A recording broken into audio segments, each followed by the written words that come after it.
कसं नियोजन आहे काय नाही, सातत्यानं आम्ही सांगतो गरज नसलेला हा शक्तीपीठ महामार्ग आहे. आणि तो करू नये, शेतकऱ्यांच्या जमिनी जाऊ नयेत ही आमची भूमिका आहे. 86,000 कोटीचा रस्ता 1,05,000 कोटीवर गेलेला आहे. त्याच्यापेक्षा पेट्रोलला 5 रुपये अनुदान द्या सरकारनं, डिझेलला 4-5 रुपये अनुदान द्या, खताचे दर वाढलेले आहेत तिथं पैसे खर्च करा. गरज नसलेल्या ठिकाणी पैसे खर्च करू नका आणि हा शेतकऱ्यांच्या माती मारू नका. त्यामुळे उद्या कोल्हापूर जिल्ह्याचा मेळावा आम्ही घेतलेला आहे आणि त्यातून आमची पुढची दिशा स्पष्ट होईल. सर, एका बाजूला राज्याचं प्रकरण राज्यात समोर आहे असं असतानाच आता राज्यामध्ये नीटच्या संदर्भामध्ये मोठी कारवाई होते. गावकर सारख्या क्लासेसवर एकूणच ही सगळी कारवाई होताना दिसते. कसे बघता एकूणच ह्या सगळ्या घटनांकडे, कारण सरकार म्हणावं त्या पद्धतीने सगळ्या गोष्टी हँडल करू शकत नाही. वर्ष 2-2 वर्ष मुलं आणि मुली नीटचा अभ्यास त्या ठिकाणी करतात. नीटच्या माध्यमातून एक संधी मुलामुलींना देशभर मिळते की कुठल्याही कॉलेजला ॲडमिशन ते घेऊ शकतात. परंतु दुर्दैवानं नीटच्या माध्यमातून नव्या मुलामुलींच्या आकांक्षावर पाणी फिरलं जातंय. ही परीक्षा साधी घेऊ शकत नाही, देश काय चालवणार? देशातली एक परीक्षा यांना घ्यायला येत नसेल तर देश काय चालवणार?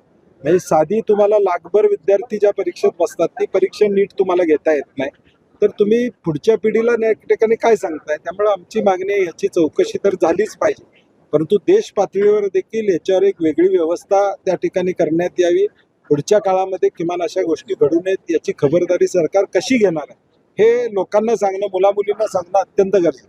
आता हा पेपर फुटला, लीक झाला म्हणून कळालं. समजा तो पेपर 4 जणांनीच घेतला असता आणि तो वापरला असता तर मग त्या 4 पुरतच झाला असता. याचा अर्थ त्या 4 मुलामुलींना फायदा झाला असता. त्यामुळे हे घडूच नाही यासाठी काय करणार हे सरकारनं स्पष्ट करणार. आज आपण बातमी वाचल्या साहेब, 22 परीक्षेत गोल झाला, फक्त 8च परीक्षा व्यवस्थित झाल्या. म्हणजे हा 30 परीक्षांचा हा हिशोब आहे.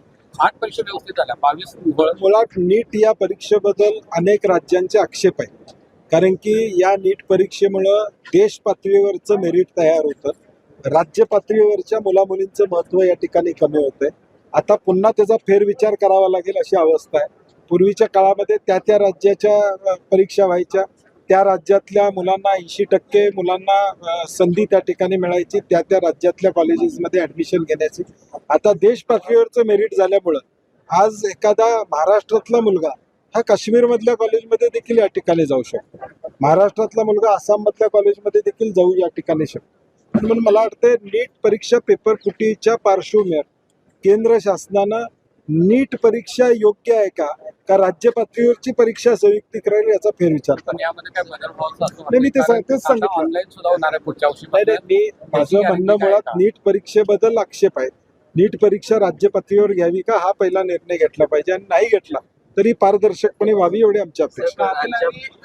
हातकणंगले MIDC बाबत आपण एक ट्विट केलेलं आहे का, नेमकं काय आपल्याला म्हणायचं आहे आणि काय भ्रष्टाचार म्हणजे नेमकं काय? एका बाजूला उद्योग यावेत म्हणून रेड कार्पेट टाकलं जाते, दावोसला जाऊन दौरे केले जातात. दुसऱ्या बाजूला 5,000, 10,000, 20,000, 25,000 स्क्वेअर फीट ज्याला जागा पाहिजे त्याला त्या ठिकाणी जागा मिळत नाही. कागल MIDC मध्ये मोकळ्या जागा आहेत, एजंटांचा सुळसुळाट चालू आहे. अमक्या एजंटला भेटला, आता मी पुढच्या 1-2 दिवसात एजंटांची नावं, त्यांच्या प्रॉपर्टी काय आहेत हे सांगणार आहे. एजंटाला भेटलं की त्या ठिकाणी ताबडतोब प्लॉट त्या ठिकाणी दिला जातो. मग ती मिलाप नावाची व्यवस्था कशासाठी केलेली आहे? त्या मिलाप ऑनलाईन पोर्टल जो केलेला आहे बोगस आहे, त्याच्यातून काही साध्य होत नाही. मिलापवर लॉक केलं जातं आणि मग त्या लोकांना एजंट कॉन्टॅक्ट करतात की तू मिलापवर जरी भरला असला तरी आमची पूर्तता केल्याशिवाय तुला पुढं प्लॉट मिळणार नाही. हे एक मोठं षडयंत्र आहे. मी 2 दिवसानं आरोनच्या बरोबर बैठक घेणार आहे आणि नेमकं तुम्ही प्लॉट्स किती रिकामे आहेत, काय कशासाठी दिले होते, काय केलं होतं याची सगळी माहिती घेणार आहे. एक मोठा भ्रष्टाचाराचं रॅकेट या MIDC मध्ये कार्यान्वित आहे. हे फक्त कागलपुरतं मर्यादित नाही आहे, कोल्हापूर पुरतं आहे, तर राज्यामध्ये हा या ठिकाणी एक ट्रेंड झाला. सर, दुसरा प्रश्न म्हणजे राष्ट्रवादीतल्या एका ऑडिओ क्लिपवर गदारोळ माजलेला आहे. खरं तर हा राष्ट्रवादीच्या अंतर्गत प्रश्न असला तरी आपल्या एखाद्या नेत्याबद्दल अशा पद्धतीनं क्लिपमध्ये त्या आक्षेपार्ह वक्तव्य अजितदादांच्या बद्दल असल्याचं बोललं जातं. असं बघताय पुन्हा ज्या पद्धतीनं अशी प्रकरणही आता समोर येत आहेत पक्षा अंतर्गत पक्ष. आमच्या माहितीप्रमाणे ती ऑडिओ क्लिप खरी आहे. माझी जी माहिती, राजकीय माहिती जी काय ते राष्ट्रवादी मान्य करणार नाही. ते काही लोकांनी ऐकलेले, त्या ऐकलेल्या लोकांनी देखील आम्हाला सांगितलेलं आहे की ते ऑडिओ क्लिप खरी. आणि त्यात जे काही बोललं गेलं त्याच्याबद्दलचे आक्षेप पवार कुटुंबियांना या ठिकाणी आहेत ते काय चुकीचं आहे असं म्हणता येणार नाही, कारण की जर तसं बोलणं झालं असेल तर मग त्याने आक्षेप घेणं काही चुकीचं आहे असं मला या ठिकाणी वाटत नाही. परंतु ही ऑडिओ क्लिप आली कशी, म्हणजे कुणीतरी ती बाहेर काढली, कुणीतरी ते रेकॉर्डिंग केलं, कुणीतरी केलं, मग ते राष्ट्रवादीतल्याच लोकांनी या ठिकाणी केलं. एकूणच सत्तेसाठी काय पण हा आता विषय राष्ट्रवादी असू दे किंवा शिंदे सेना असू दे, सत्तेसाठी आम्ही काही पण सहन करायला तयार आहोत हेच येतं. पण आता खऱ्याच प्रकरण जसं तुम्ही म्हणाला होतात की निवडणुकांच्या आधी किंवा 2-3 महिने आधीच गृह विभागाला ही सगळ्या प्रकरणाची माहिती होती. मग हा ऑडिओ क्लिप अजितदादा असतानाची आहे, मग आताच ही ऑडिओ क्लिप किंवा याबद्दलची चर्चा होते. नाही, मला वाटतं रोहित पवारांनी ज्या पद्धतीनं काही गोष्टी समाज माध्यमासमोर आणलेल्या आहेत, अजितदादा असताना काय चाललं होतं काय नाही चाललं होतं, मला वाटतं त्या अजितदादांना पण त्याची कल्पना होती. पण आता सर, आपण 10 मे तारीख दिली त्यांनी FIR नोंदणीसाठी रोहित पवारकडे, ते अजूनही दाखल झाले नाही. नाही, ते आमची मागणीच आहे ना, याची ऍक्सिडेंटची चौकशी व्हावी. FIR नोंदवला तरच चौकशी त्या ठिकाणी होईल. सरकार का नोंदवत नाही सरकारला माहित आहे. तर गॅस बरोबर आता पेट्रोल दर वाढलेले आहेत आणि एक समाजात भीती निर्माण करायचं काम चालू आहे. 15,000 लॉकडाऊन लागेल असं एक प्री प्लॅन असं एक हे चालू आहे. नाही, सरकारचं परराष्ट्र धोरण चुकलेलं आहे, आम्ही सातत्यानं त्या ठिकाणी सांगतोय.